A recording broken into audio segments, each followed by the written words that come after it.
بسم اللہ الرحمن الرحیم۔ السلام علیکم، میں ہوں آپ کا بھائی عباس حمدانی۔ آپ دیکھ رہے ہیں جعفری آرٹ ٹی وی۔ آج کا ہمارا موضوع گفتگو ہے پاک سیدہ ملکۃ العرب صلوات اللہ علیہ کا ظہور پر نور۔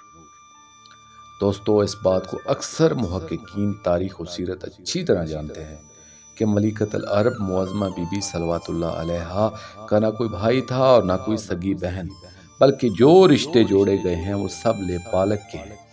اس بات کو اس سے زیادہ محکم دلیل اور کیا ہو سکتی ہے کہ جناب خویلد بن اسد کی پوری دولت بلا تقسیم کیے ہوئے محسنہ اسلام معظمہ بی بی صلوات اللہ علیہ کو ملی اور کوئی لے پالک اولاد اس میں شریک نہیں ہو سکی، اور نہ کسی کو کوئی حصہ دیا گیا۔ اگر کوئی حقیقی اولاد ہوتی تو وہ قدیم عرب کے قانون وراثت کے مطابق اپنے حق کا مطالبہ ضرور کرتی۔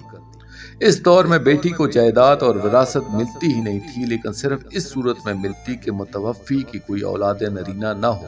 جب کسی کا بیٹا موجود ہوتا تو بیٹی کی جائیداد میں سے کوئی حصہ ہی نہ دیا جاتا تھا۔ محسنہ اسلام معظمہ صلوات اللہ علیہ کا اپنے والد کی ساری پراپرٹی، تجارت، منقولہ و غیر منقولہ جائیداد کا بلا شکت غیر وارث ہونا اس بات کا قوی ثبوت ہے کہ ان کا کوئی بھائی موجود تھا نہ کوئی بہن۔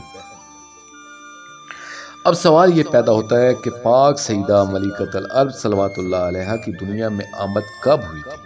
اس کا جواب یہ ہے کہ سیدہ ملکۃ العرب صلوات اللہ علیہ کے عقد سعید کے وقت ان کا جو سن مبارک تھا، اس کے بارے میں کئی روایات موجود ہیں۔ نمبر 1، بوقت عقد سعید ان کی عمر مقدس 45 سال تھی۔ نمبر 2، عمر مبارک 40 سال تھی۔ نمبر 3، عمر مبارک 30 سال تھی۔ نمبر 4، عمر مبارک 28 سال تھی۔ نمبر 5، عمر مبارک 25 سال تھی۔ نمبر 6، عمر مبارک 24 سال تھی۔ نمبر 7، عمر مبارک 22 سال تھی۔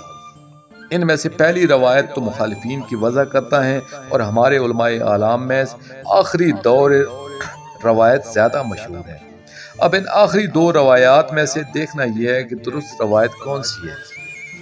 یہاں صاحب بحار الانوار کی ایک روایت ہمارے پاس موجود ہے، جس میں اصل سان وصال اللہ اور عمر مبارک کے دن تک شمار کر کے بیان کیے گئے ہیں۔ اس میں ہے کہ ان کی وفات 10 رمضان 9 62 ہوئی۔ اس وقت عمر مبارک 46 سال 8 ماہ 24 یوم تھی۔ بحار الانوار جلد 19۔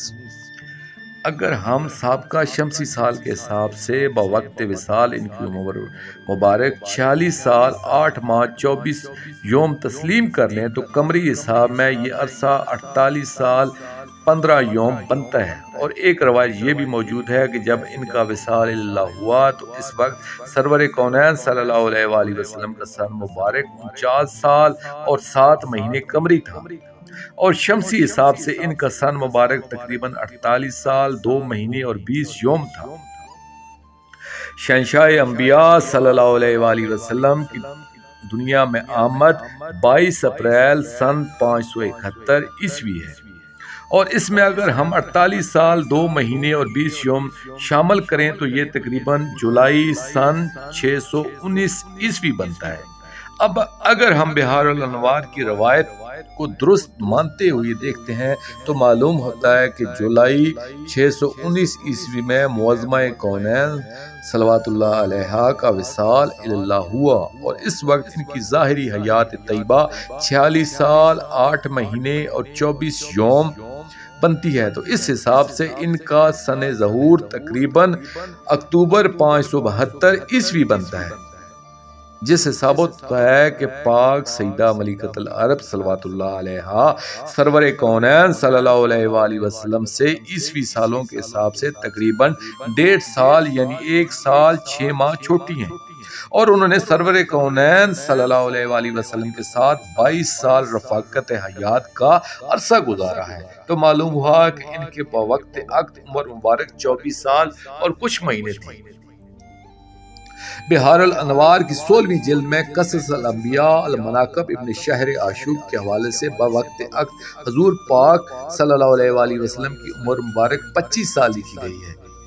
ابن البرقی اور ابن عباس نے بھی عقد مبارک کے وقت سرور کونین صلی اللہ علیہ وآلہ وسلم کی عمر مبارک 25 سال کی ہے بہار الانوار۔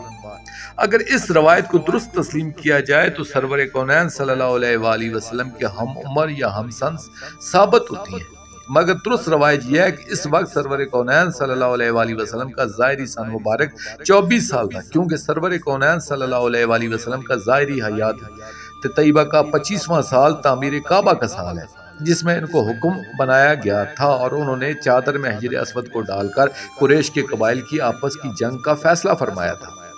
سن مبارک کے تحقیقی مقالے کو اجمالی طور پر پیش کرنے کے بعد میں اپنے مقصد کی طرف آتا ہوں۔ یکم عام الفیل بمطابق 570 عیسوی بمطابق 42 سن نوشروانی تھا۔ اس نوشروانی سال کے مطابق ان کی دنیا میں آمد 44 سن نوشروانی میں ہوئی۔ بچپن دوستو، پاک سیدہ ملکۃ العرب صلوات اللہ علیہا کے بچپن کے بارے میں کوئی زیادہ معلومات ہمیں حاصل نہیں، مگر اتنا معلوم ہے کہ 6 سال تک انہوں نے اپنے گھر پاک میں پورے سکھ اور ناز و نعمات کے ساتھ گزارے۔ جس وقت ان کا سن مبارک 7 سال کا ہوا تو ان کی زندگی کے نفیس و نازک پھول کو باد خزاں کا پہلا جھونکا لگا، یعنی ان کی والدہ مائدہ کا دنیا سے انتقال ہوا، اور ان کی وفات کی وجوہات کے بارے میں تاریخ خاموش ہے۔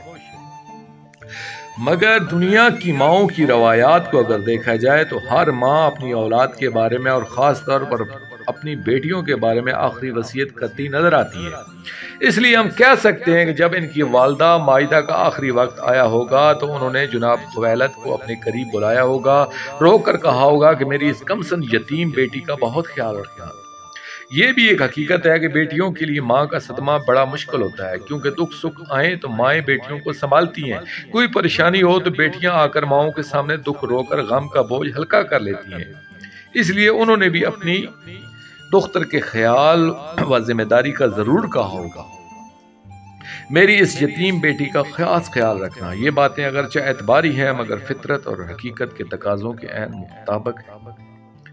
دوستو، آخر میں شکریہ ادا کروں گا اپنے مرشد کریم سید محمد جعفر الزمان نقوی البخاری سرکار دامت اللہ تعالیٰ کا۔ یہ مضمون میں نے ان کی کتاب محسنین اسلام سے پیش کیا، اور آخر میں اپنے پاک شہنشاہ کی بارگاہ میں دعا کریں گے، اللہ جل یا مسرت محسنہ اسلام پاک بی بی صلوات اللہ علیہ، اللہ جل یا ولی المظلومین یا امان الخائفین اجل اللہ تعالی فرجک وصلوات اللہ علیہ یا ربا محمد وآل محمد صلی اللہ محمد وآل محمد واجل فرج آل محمد صلی اللہ علیہ وآلہ وسلم۔